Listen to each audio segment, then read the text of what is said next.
Então vamos lá. Renovando as forças.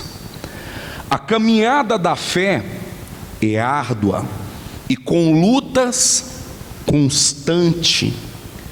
E é natural que hajam momentos em que você se sinta desanimado, desanimada e sem forças para continuar o que, gente? Lutando. Mas isso não significa que você deva se entregar a esse sentimento.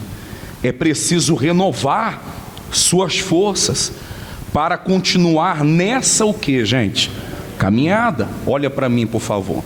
Muitas pessoas, quando elas se deparam diante das lutas, elas se entregam, elas simplesmente se rendem, elas se rendem diante do problema, mas a luta, ela vai vir.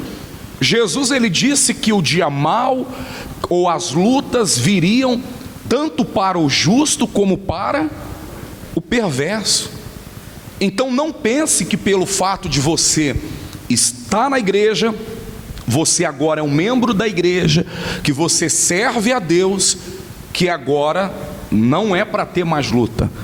Ao contrário, agora é que as lutas vão o que, gente? Vão aumentar. Por que vai aumentar, pastor?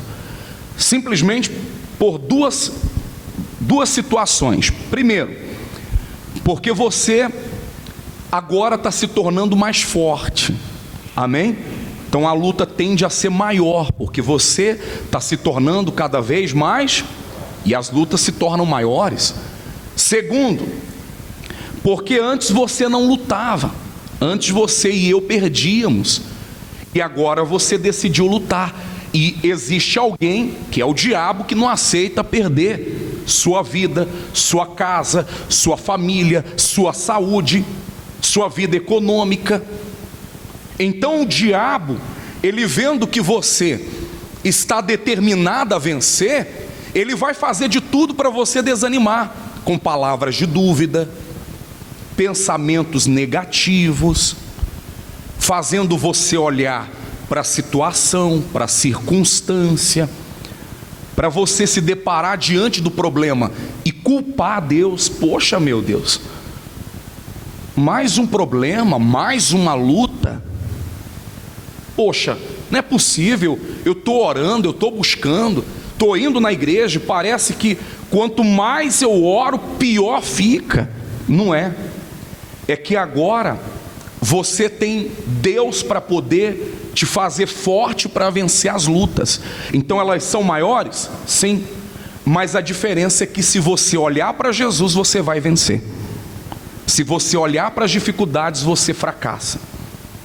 Amém, gente? Ele diz: como se renovar todos os dias e não cair na rotina, no desânimo que ela traz. Muitas pessoas não conseguem permanecer firmes até o fim. Elas não conseguem manter a força, o foco, o ânimo no objetivo delas. E principalmente eu falo do maior objetivo, que é a salvação.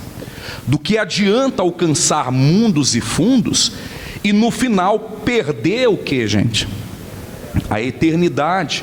Você cuidou do corpo, mas não cuidou do que, gente? Da alma. Preste atenção. Muitas pessoas, elas querem a salvação. Elas querem a salvação e ninguém quer ir para o inferno. Alguém quer ir para o inferno? Quem quer ir para o céu? Todo mundo quer ir para o céu. É uma pergunta até idiota. Quem quer ir para o céu? Todo mundo quer ir. Porém, é como mais ou menos aquela pessoa que diz assim: olha, eu quero ser curado, eu preciso passar pelo médico. É como aquela pessoa que ela passa a fila, ela pega uma fila no hospital para ser atendida e fica ali 2, 3 horas. Antigamente, não sei se você lembra, as pessoas, para poder ser atendida, ela tinha que passar a madrugada inteira na fila de um hospital. Verdade ou mentira? ela tinha que segurar lugar desde o dia anterior, passar a madrugada toda no relento, ali na porta do hospital, para ela conseguir um atendimento. Quem lembra disso? Para ela pegar ali uma senha, para no outro dia sabe lá que horas ela seria atendida. E às vezes com criança pequena, às vezes com criança de colo, às vezes a pessoa nem podendo estar ali, idoso, mas precisando. E a pessoa, não, eu tenho que passar pelo médico, eu estou mal, e ela vai ali, pega sereno, pega resfriado, pega chuva, e ela estava ali. E quando no outro dia chega a hora dela ser atendida, o médico diz assim: olha, vou preparar aqui uma injeção para você. Não quero não. Mas você passou a madrugada desde ontem aguardando ser atendido para chegar aqui, não fazer o que o médico está determinando, para não fazer o que é preciso ser feito, passar por tudo isso e não tomar injeção. Dê logo esse negócio, com medo ou sem medo. Quem está entendendo? Mas assim é quem quer a salvação. Todo mundo quer ir para o céu, mas quando você começa a colocar diante dela o que ela tem que fazer, não sei não, hein? Você tem que descer as águas, você tem que largar as coisas velhas desse mundo. Pastor, então você tem que largar a amante, você tem que largar a vida errada. Pastor, então você tem que deixar de ser desonesto no seu trabalho. Eita, pastor, é que lá no meu trabalho eu dependo de sair. Se eu não mentir, eu não ganho dinheiro. Então você vê que as pessoas querem ser salva, igual quem está ali diante do médico, como eu coloquei. Aí ela chega ali, o médico fala para ela: olha, está aqui a receita, você precisa comprar esses remédios. Comprar remédio? Tem dinheiro não.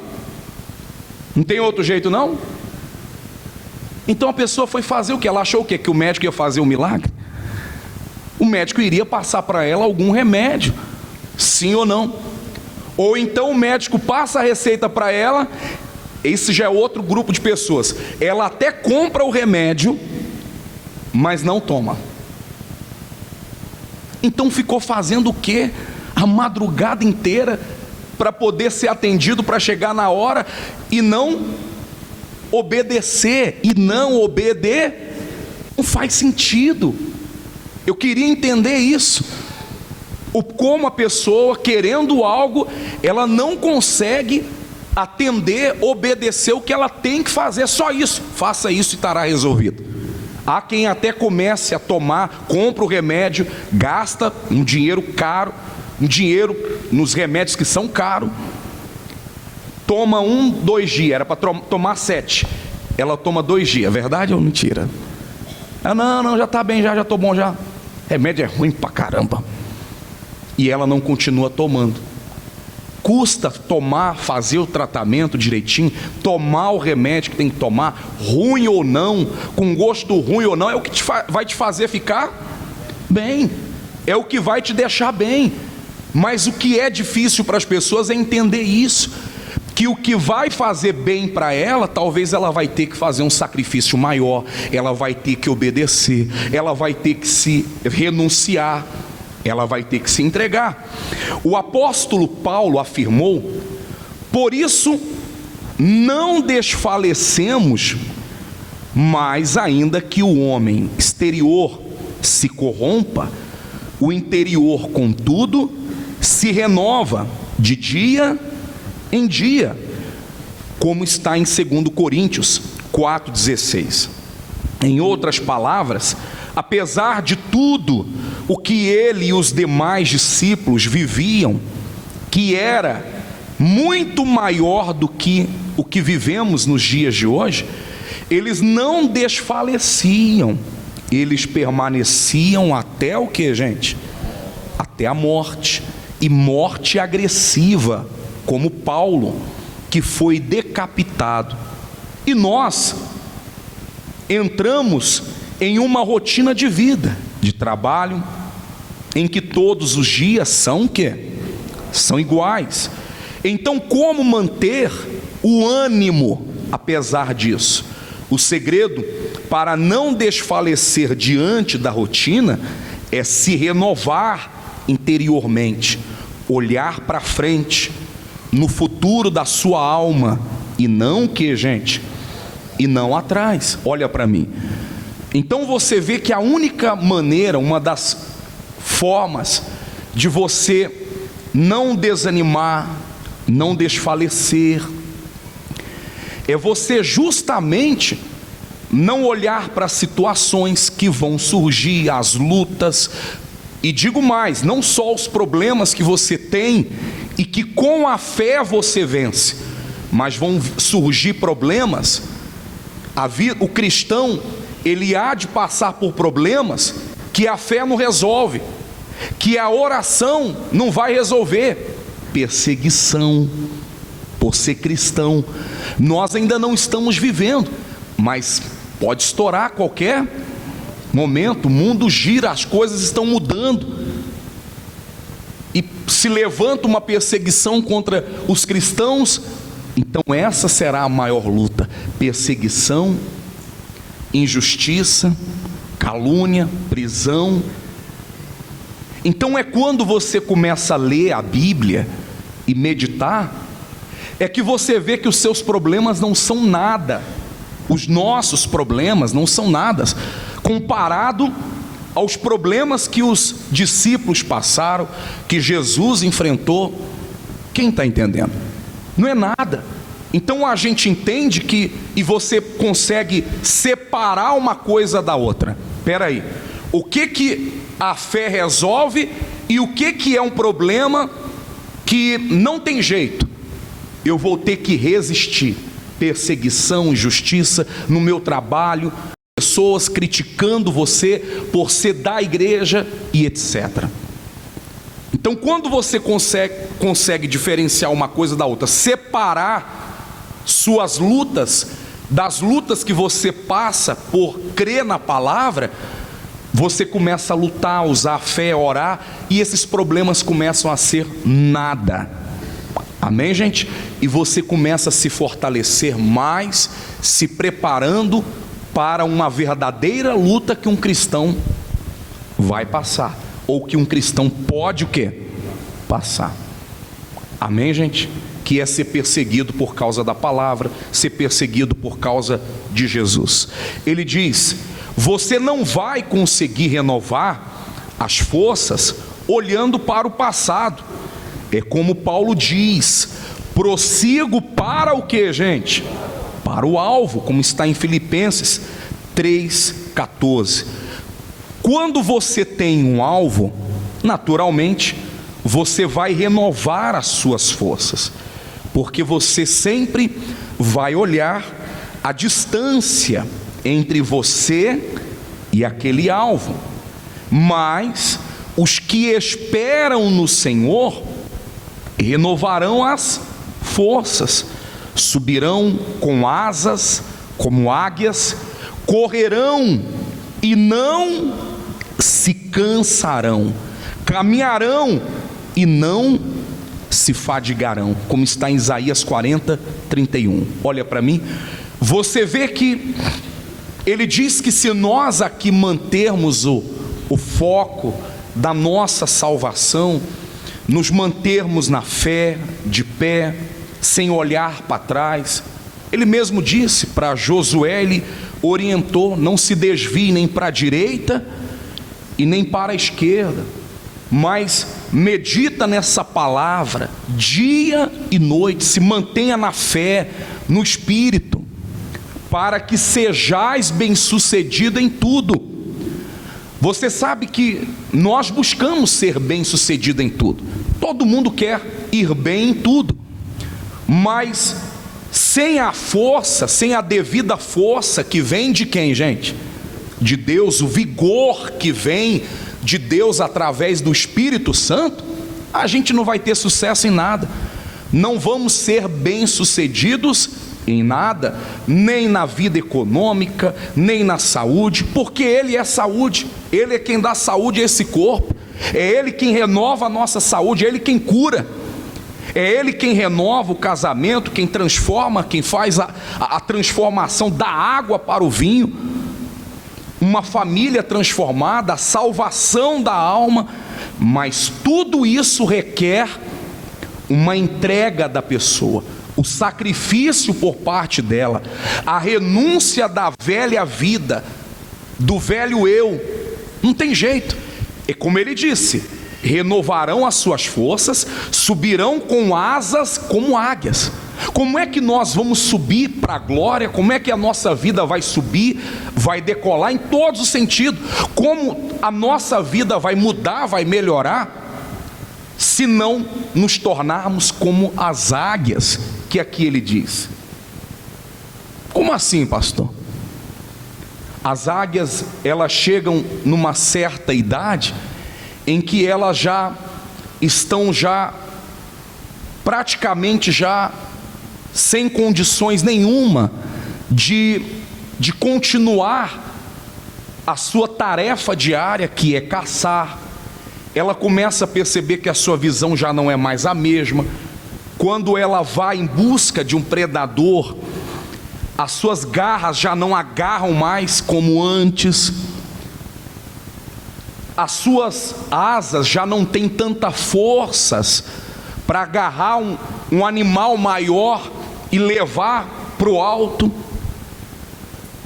Quem está entendendo? Ela começa a perceber que as forças dela vêm diminuindo, que ela já não está aguentando tanta pressão como outrora. O seu bico já não consegue pegar o animal ali, fazer o que ela precisa fazer. Então ela entra num processo de renovação. A águia. Então a águia, ela vai para um lugar alto, e ali naquele lugar, naquele monte, ela começa a bater o bico na pedra, até quebrar, arrancar, para nascer o que, gente? É um processo dolorido. Ela começa com as garras dela, as unhas dela, a quebrar, para que nasçam novas garras, novas unhas mais fortes. Ela troca toda a penagem dela, ela tira tudo, ela passa por um processo de renovação total, para que ela consiga continuar da mesma forma que ela era antes, quando ela tinha êxito. Então às vezes nós precisamos fazer isso, parar, olhar para a nossa vida com Deus, rever o que precisa mudar, o que precisa deixar, o que precisa sacrificar, abandonar os maus olhos, os maus pensamentos, se separar para poder entrar na presença de quem? Abrir um jejum, ler a palavra, meditar, orar, buscar. Tudo isso faz parte da renovação. Buscar o novo que, gente? O novo coração, um novo espírito. Mas a pessoa tem que parar para fazer isso.